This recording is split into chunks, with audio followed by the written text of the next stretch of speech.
In today's video, I want to break down the 5 Facebook ad tips you should not be doing in 2023 because it will cost you money and it will slow your success down. And if you don't know who I am, my name is Rasmus. I'm the owner of Minix, and we're a performance-based agency that works with e-commerce brands and help them grow through user-generated content and paid advertising. So 2022 was in general just a very weird year, from restrictions being lifted to going into a recession to the rise of TikTok ads and user-generated content.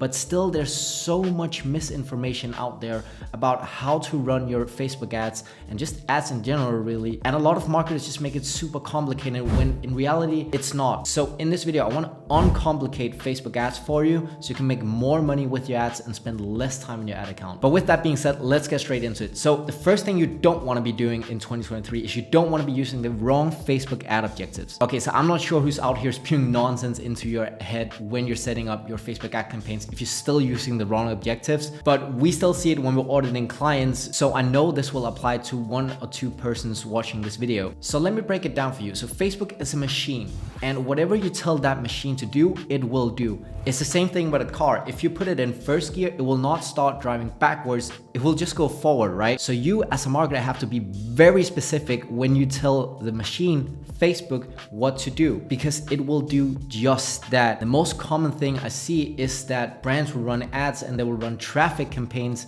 and not conversion campaigns to generate sales. And the thought process makes sense. If I can get so many clicks, I will make some sales, but it just doesn't work like that. But what you're forgetting is you're forgetting to account for the machine, Facebook. See, Facebook knows who's more likely to click an ad and who's more likely to buy from an ad. That's 2 very different people. And it might not only be 2 very different people, it can be the same person. I could be more inclined to just click a bunch of ads in the morning, but in the afternoon, I'm more inclined to make buying decisions and actually pull out my credit card and buy something on a website. And Facebook knows that distinction. See, a part of Facebook's ad auction is actually intent. So how likely is a given person to do the given action? So it will take that into account when it's making your bidding for you and deciding who to show your ads to.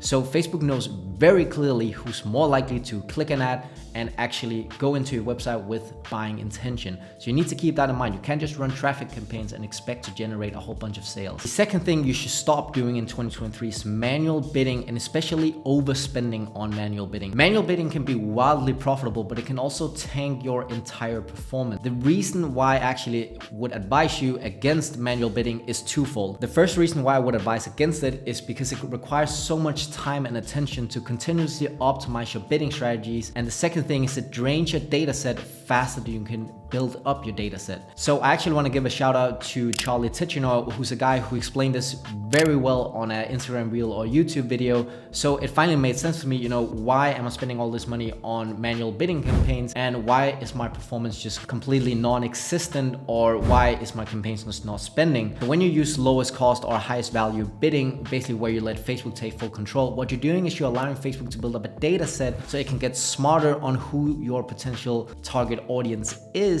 so it can take current data and use that for future behavior, right? So now you're allowing the machine to get smarter. You can see this as having a bucket, and every time you're allowing Facebook to do the bidding for you, you're filling it up with water. But in this instance, you're just filling up with data, right? Because you're letting Facebook do all the hard work for you. But now when you're trying to introduce manual bidding, or you're trying to hack and exploit, the algorithm and exploiting Facebook to get you all these cheap customers, what you're doing is you're draining that bucket of water. Now you're drilling holes into it to try and get customers that you just wouldn't have been able to get otherwise if you used auto bidding. But what you have to realize is that this is not something Facebook can learn from when you're giving it all these constraints, and that's why you're drilling holes into the bucket and you're letting the water flow out. But sure, you can run a little bit of manual bidding, spend 10-15% of your daily ad spend on manual bidding. That's completely fine. But what you just shouldn't do is you shouldn't overuse it, because then you would be drilling more holes than you would be able to fill up with water, and now your bucket would just slowly be draining day after day after day.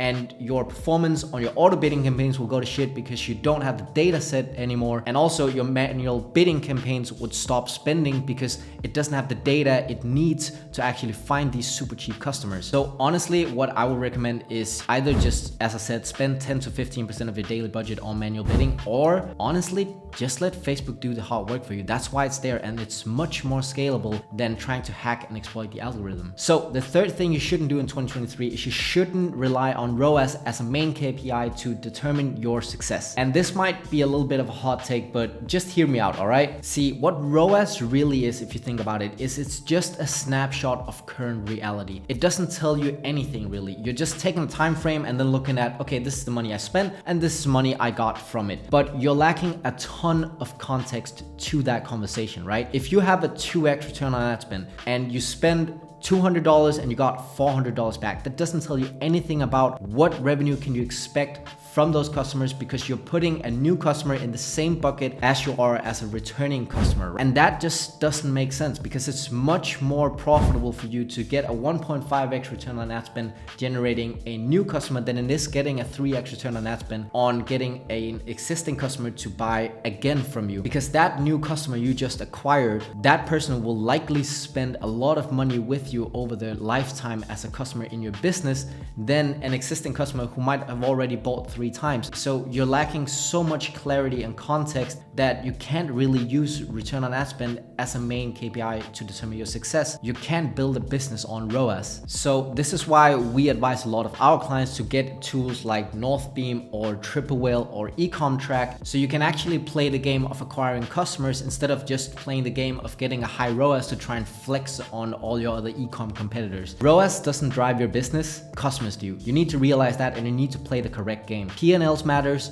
ROAS doesn't. So thing number 4 you shouldn't do in 2023 is you shouldn't only be focusing on your ads and just completely disregarding the funnel. So this is easily one of the biggest issues I see in the e-commerce space nowadays. People think that you can just run ads to a website, and as long as that website is functional and you can check out with your credit card information on there, then you are expected to get results from your ads. And let me just tell you, it doesn't work that way. If it really was that easy, everyone would be millionaires. What you need to realize is that your website is the core of your very business. The more your website converts, the more money you will make. If you have 100 people entering your website, if you can get 3 people to check out instead of 1 person, you'll make 3 times the money. Okay, that's very important to think about. So when you're running Facebook ads and it's not performing as great as you would like it to, and your overall website is just not converting that well, it's not the ads that's the problem, it's your website. Now sure, it might be the ads that's at fault here, and it's just your ads that just can't seem to convert, but most of the time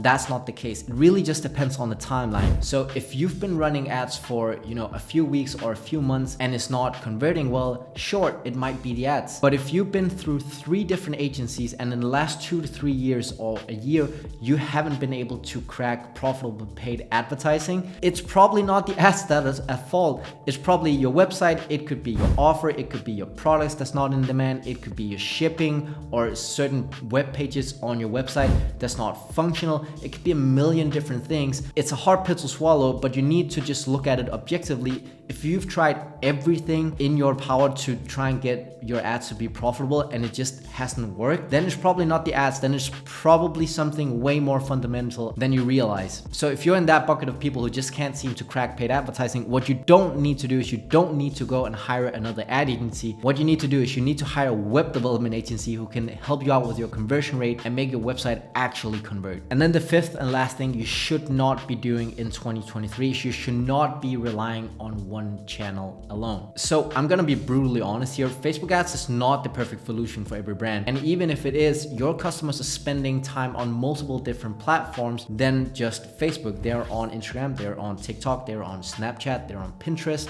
Twitter, YouTube, Google, you name it. They're everywhere, right? And what you want to be doing is you want to be everywhere as well. You want to have omnipresence so that whenever your customer is ready to buy, wherever they are online, they have an ad from you so they can easily go and check out. So not only will this scale you way faster than just trying to hack one platform, but in the eyes of your customers, you will also seem way bigger and way more successful because everywhere they go online, you're there showing ads to them. And the increase in perceived brand value will be much, much higher when you just have omnipresence marketing. And you don't even have to spend a lot of money. It could just be some retargeting ads, but realize that you need to be everywhere. Another thing is when you're only relying on one channel, you're putting your business at great risk. If you're only running ads on Facebook and Facebook suddenly stops performing, you jeopardized your entire business. all right, you're at massive risk to just go to zero. So there's also the risk element you need to account for, because if you're advertising heavily on Facebook, Google, YouTube, TikTok, and let's say Snapchat, if just Facebook alone stops performing, instead of your revenue going down 70-80%, your revenue might only go down 10 to 15%, right? So it's kind of like insurance. You hope you don't need it, but the day it happens, you're sure glad you have it. The main difference between ads and insurance is that I can guarantee you that one day one of your platforms will stop performing for whatever reason, and then you'll be super happy that you have other channels to back up that you can then increase spend on to keep your revenue growing and keep your growth happening. But that pretty much sums up today's video. If you have any questions, feel free to leave a comment down below and I'll be happy to answer. Also, if you like this video, make sure to give it a like and subscribe to the channel if you want to see more content from me. I'll see you in the next one. Bye.